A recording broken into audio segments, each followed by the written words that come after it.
We call it Luis or Luis. It's Luis in Brazil, no? In Brazil is Luis. Luis Hamilton. You're the biggest celebrity here in Formula One, one of the biggest in sports. And I can see everywhere you go, people want a piece of you. People are always trying to touch you and be with you and have something from you.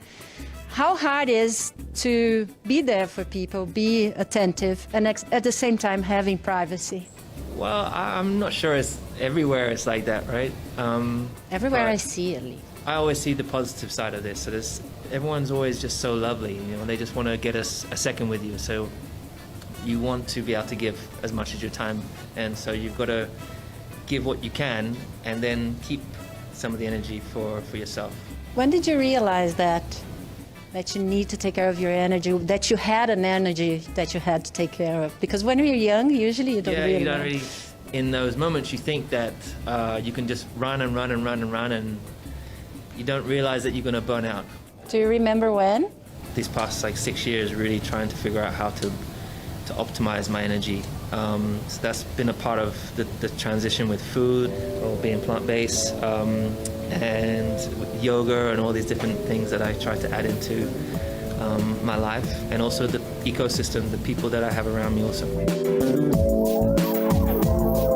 You never feel lonely? I think unfortunately with focus, sometimes loneliness can come from that also. When you're having to be so single-focused, single-minded and laser-focused, that sometimes leads to loneliness.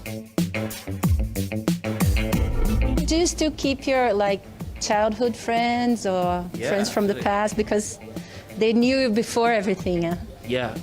So Jan has been my best friend since I was 10, and we speak regularly and still closest of friends.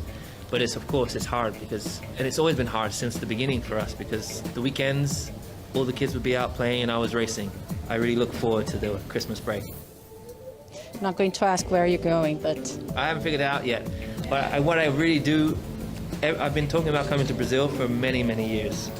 I've been speaking to Gabriel, Medina, and Neymar keep telling me, you've got to come for New Year's and surf a little bit. Yeah, because I love surfing. But the problem is, it's quite far. I wish I could stay here now, because there's I can't remember, it starts with an I, the waterfalls here. Iguazu. Iguazu, yeah.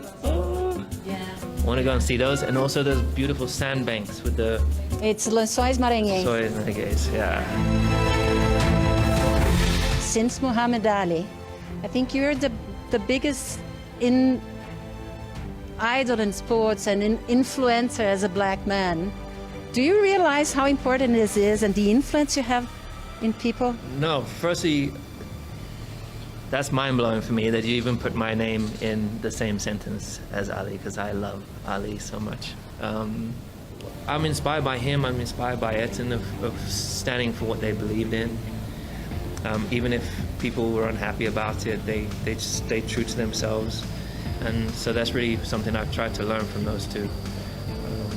And really trying to make sure that the time that I also have here, whilst trying to be the best, you're also doing right by others. When did you feel safe and confident enough that you said, you know what, I'm going to talk about that? I definitely didn't feel safe in speaking about it, but I'm a risk taker. I brake late into the corners. It's like, I'm going to take this risk in the hope that it's one young kid that was like me when I was younger, gives him more confidence to maybe also want to do the same. And also is also where I got to my career. I finally got to where I wanted to be, while I was fighting for where I was. Did you feel the backlash? Yeah, and I don't know how much of it today, because each race today I have more boos than I've ever had in my life. I don't know how much of that is from speaking out, that people misinterpreting, because I would imagine people think that I'm only speaking out for black people. It's not about that, it's about people from all different backgrounds. You said that you never heard so much booing. Does it affect you, or you know how to protect yourself? Well, I'm not gonna lie. I mean, I'm only human, so of course, it's not a nice feeling ever to be in that position for anybody. Whether you're a school kid on the playground being booed by the other kids and pointed out, to when you're an adult and you're having thousands of people do the same thing. I just try and like wish them well and hope that they'll come around at some stage, you know. Why did you feel so much at home here? You said that you felt it. I think there's two parts. Is when I come to Brazil, there's that diverse mix. So I go to a lot of places and people ask me if I'm Brazilian. So that's always good. But I think when it's also because I came here and I grew up really loving like the Brazilian flag and because of Ayrton. And I remember coming here the first time in 2007, and I felt his Ayrton's family's presence because he's everywhere, right? He's painted on the walls. And I don't know, I just really felt accepted here, which is just, I don't know, different compared to other places where you are more the minority. I'm not a minority here, I don't feel.